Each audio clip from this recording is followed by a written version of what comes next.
अगर कभी मुझे लगा कि तुम्हारा मेरे अलावा कोई बेहतर ख्याल रख सकता है तो छोड़ दूंगी मैं भी। किसी और को मेरा नाम नहीं लेने देती, मेरे साथ रहने कैसे दोगी? लोगों को मोहब्बत में ना महबूब चाहिए होता है, और मुझे मेरे महबूब की खुशी, उसका सुकून।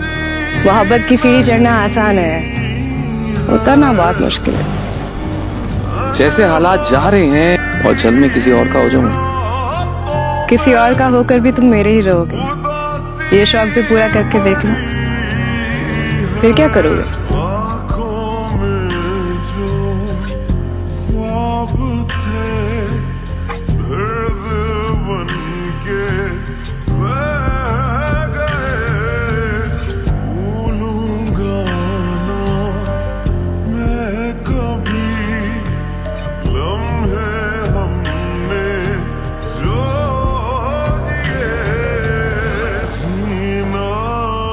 जो मैंने देखा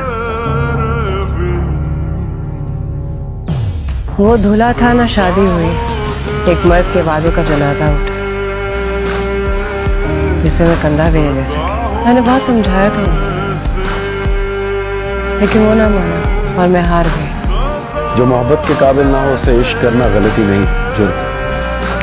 मैं कहती थी देख मिली, सजा दुनियादारी है और जजा तो है ही दुनियादारी। फिर क्या चाहिए मुझे?